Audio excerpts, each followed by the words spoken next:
2020 is a fresh start, they said. It's gonna be a new beginning, they said. They forgot to mention it's gonna be a complete fucking anarchy. And the end of the human race. But yeah, who cares about details? But let's focus on something positive, like a murder case from early 2000s. We have a special guest today. She hasn't heard this case yet, so it'll be an interesting experience for both of us. God, it sounded creepy. Well, that works, because I'm kind of into creepy. Give it up for Gemma, aka JTeaLeaf. Hello. Just think of me as that continuously shocked Pikachu face. You excited to hear about a ridiculous murder case? Super excited, but don't let the FBI know that. Let's dive right into it. It's Wednesday, September 6, 2006, late evening. A 51-year-old emergency room nurse called Susan Kuhnhausen ends her shift at Providence Portland Medical Center. After a short visit to a hair salon on her way back, relaxed and with a new haircut, she drives to her house in the Montevilla neighborhood in the southeast Portland. Susan walks into her house and in the mudroom at the back. Wait, what? Is it called mudroom? Because I don't even know what mudroom is, to be honest. I was like, wait, what is that? I was like, I have no idea what that is. Mudroom. I guess it's like the entrance way from the back, like in the back of your house, maybe if you have the back door. Uh-huh. She finds a note from her husband of almost 18 years, Mike. The note says, quote, Sue, haven't been sleeping, had to get away, went to the beach, end quote. He added that he would be back on Friday or Saturday, and signed the note with, quote, love, me. Because I was like, at the beginning, I was like, love me? Okay, love me. Sue unlocked the kitchen door and heard the beeping of her security alarm, meaning that it was still on and intact. She disarmed it, walked through the house to the front door, and went back outside, where she stood in the front yard for a minute or two, checking her mail. She came back inside, kicked off her Birkenstocks, and immediately noticed how dark her bedroom was. Birkenstocks. Yeah, I was like, Birkenstocks? Sorry. Okay, cool. Such a good detail. Good detail. You know, every detail counts. Gotta say. Mm-hmm. Could it be that she had forgotten to open the curtains in the morning? That's when, from behind the bedroom door, a man launched at her. The man was about 5'9" and weighed roughly 190 pounds. I don't even know how much that is in kg. Probably. Is it like times 2? Or is it? No. Divided by wish I should know this. Yeah, I think it's divided by 2. Alright, well, let's say 90 kilograms. I don't know. Uh-huh. So, hell of a big dude. Anyway, like, he has long hair pulled back into a ponytail. He was wearing yellow rubber gloves and carried a claw hammer. Oh, that ain't good. How do you think Susan reacted while faced with an armed intruder? So, A. She threw her mail at him and escaped through the front door, but he caught up to her quickly. B. She crowded him, staying super close so that the swings of his weapons would have less force. Or C. She fell to the floor and begged for him to spare her life. I'm gonna say A, the one where she tries to escape through the front door. Okay, so A. She threw her mail at him and escaped through the front door, but he caught up to her quickly. Yeah, I think that's probably what happened. So actually, that is not what happened. What happened was B. Oh, shit. So, like, what happens is she and all the other nurses at her medical center frequently had to face distressed and dangerous patients, you know, like patients trashing from drug withdrawal, and so the staff received regular self-defense training. Oh, okay, so she was prepared. Years of training steadied her, so when the intruder came at her, Susan crowded him, knowing it would lower the force of the weapon swings. The first blow was to her left temple, but did not knock her out. Susan, standing at 5 feet 4 inches, was shorter than the attacker, had bad knees and excess weight. Then, she had an idea, tried to push him over by slamming her body up against his. He didn't fall, instead pushing her back against the wall. He stated, quote, "You're strong," end quote. Susan realized that the guy wasn't a regular burglar. He didn't seem interested in a robbery. He was dead to kill her. His intent was clear. So what did Susan do next? A. At that moment, she managed to wrestle the hammer out of his hand and swung the claw 3 or 4 times into his skull.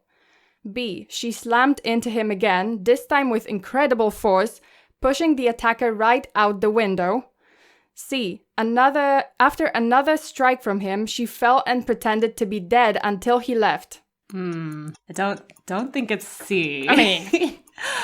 Right? He's gonna... Because he was there to kill her, like, 100%. He's got the rubber gloves and the ponytail. The ponytail of doom. I know, right? Okay, I'm gonna go with B. Because she's heavier than him. Is that what? She is heavy. Yeah, that is true. I mean, no shame in that, you know. That's a weapon. If you're bigger, it's harder to kidnap you. You gotta use everything you have. That's true. Your assets. But it's not what happened, actually. Oh man, I'm so bad at this. So what happened was she did manage to snatch the hammer from him and strike a few times here and there. So basically into his skull, like 3 or 4 times. He soon snatched it back though. Dang it. So Susan instantly grabbed his throat and started squeezing his airway, at the same time demanding, and here I quote, "Who sent you here?" Oh damn. The guy turned red, then purple, then blue, and Susan was like, oh, holy shit, that's creepy. She saw it as an opportunity to escape, so she got up and tried to run. The attacker tackled her to the ground again. As she recalls, quote, "He was standing over me with a hammer. I looked at the floor and thought, well shit, I'm going to die today." Then, as she remembers, she managed to pull the man to the floor and tried to get the hammer again. She started to bite the guy, thinking that if she was gonna die, at least her teeth marks would tie him to her death. So it's a one smart lady, you know? She bit his arms, his flank, thighs, and she even bit through the zipper to his genitals. Oh god. Yowza. Oh god. I was like, yow. When I was reading it to my roommate, he was like, ow, ow, ow, no. It's like, fuck no. It's so funny. It's like certain things you can just like feel the pain, even if you have no visuals or something. So she even tried going through his pockets at the same time when they were struggling on the floor to grab and like any of the like his ID documents, anything that had his name on it, and maybe toss it under a chair, bed, or dresser to leave a clue for the police, you know. Don't mess with nurses. Oh yeah. I ain't gonna mess with my mom because my mom is a nurse, so I should not. So the whole struggle lasted for about 14 minutes, Susan being in total and savage survival mode, like a complete badass. So how do you think the struggle ended? A. The attacker grabbed his hammer and managed to knock Susan out with one strong swing. B. Susan climbed on top of him and strangled the guy with her bare hands. C. The neighbor heard disturbing noises, rushed to Susan's house and called 911, scaring the intruder away.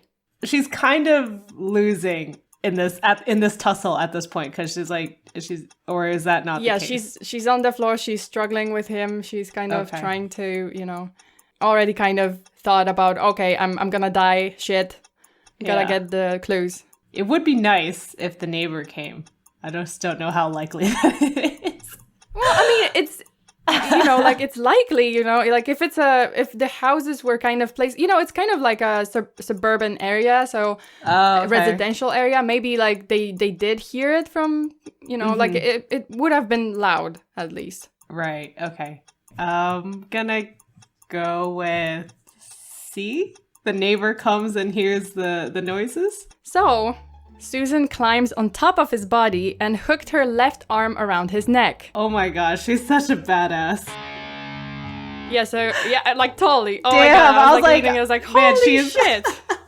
She has so much power. I was like, damn. Yep. I need this if this ever happens to me. And all the while, she was, like, screaming at him, and here I quote, "Tell me who sent you here, and I will call you a fucking ambulance." End quote. So, holy fucking Jesus, this lady. Yeah. Okay, so the guy said nothing, he was growling and soon stopped moving. Oh shit, she won. Okay. Yeah, she won. She definitely won. Then she grabbed the hammer and fled to her neighbor's house where she called 911. 911, what's your emergency? We have an intruder in the house next door. The intruder was in the bedroom with a hammer. The woman who lives there thinks she may have strangled him. He was down when she left. Can you put her on the phone? She's bleeding. Does she need an ambulance? No, she's a nurse. She says call an ambulance for the guy. He may be dead. End quote. Nice. The police soon identified the intruder by the ID found on him. It was Ed Haffey, 59 years old, Vietnam veteran with a long rap sheet.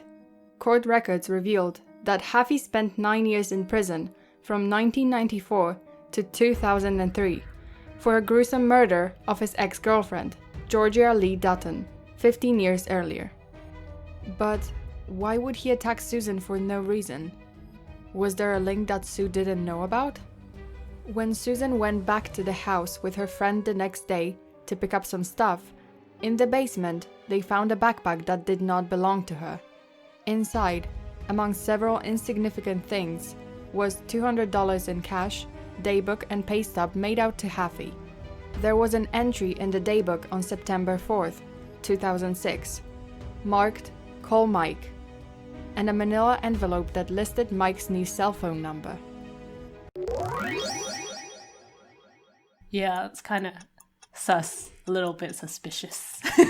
Suspicious. Yeah, very suspicious. So I'm gonna put my money on the husband for now. And you would be right. You would be very, very right. It was her husband, Mike Kuhnhausen. Got one right for once. At the beginning of their marriage, she said she fell in love with a man who loved nature, loved the outdoor, and they could enjoy that together. It soured quite rapidly. Within a few years into the marriage, there were no more trips, or hiking, or getting out in general. Mike Kuhnhausen got a job as a janitor supervisor for Oregon Entertainment, the parent company of Fantasy Adult Video. I tried checking it. I was afraid to open any links. I was like, be careful. Who knows what that might be? So I Googled it and it was like, adult video booth or something. I'm like, okay, but I don't want to open it. I kind of want to know what it, or like go into the images. I was like, nope. No. So soon after, he started revealing to her that he was never really happy. And there, I quote, his life philosophy was, life is a shit sandwich and every day you take another bite until you died. End quote. Oh, God. Rough. This guy needs therapy. This guy needs help. Yeah, for sure. Okay, so Mike and Susan spent 17 years together, but she had enough. So in September 2005, she kicked him out of the house. So he actually didn't live there. Oh, okay. But she never changed the locks or the alarm code, so shit. Like, lady, you were such a badass and you just fucked up this time. Just messed up that one thing, yeah. But she still talked to him, so they were kind of friends. You know, they were on good terms, like, well, theoretically. So, anyway, the guy... Wait, I'm lost in my own script. Turns out that Mike lost his job weeks before the incident. He had no place to live. He thought that maybe if Susan died, he would get the house, worth about $300,000, along with the life insurance money. However, Susan actually named her brother as the only beneficiary of her life insurance policy, and Mike soon found out. So, how did Haffey end up getting hired by Mike as a hitman? When he got out, he moved to Portland and found a new job. Mike Kuhnhausen hired him as a janitor. Allegedly, Mike offered Haffey $5,000 for the murder. There are reports about Mike offering Haffey about $50,000 in the end, the first $5,000 being a deposit. So Mike, of course, like a piece of shit that he was, denied everything and claimed to had been at the beach when it all went down, right? So he's like, nope, I wasn't there. It's not me. I did not organize it. He put that note specifically for that reason. So in the end, Mike pleaded guilty to, planning Susan's murder. And he was sentenced to 8 years in prison, which is still like, what the frick? Yeah. Like, why so short? Yeah. He was actually going to be released on September 14th in 2014. but he had a prostate cancer and died 92 days before the release. Oh, so I guess karma. Well, I mean, karma. Yeah, pretty much. Jesus. And yeah, as a closing, may I just say that don't mess with the nerds in Birkenstocks, because yeah. Oh yeah, they'll fuck with you right back. Yeah. First of all, I'd like to thank Gemma for joining me and patiently listening through the story, though I got lost in my own notes a few times. Of course, I don't know if it translated, but again, shocked Pikachu face. Her channel will be linked in the description. You gotta check it out because we did a collab there and it was a crazy story. I went kind of ballistic at one point. If anyone wants to see Red try to survive a horror movie with the help of a priest and some cake ingredients, be sure to check it out.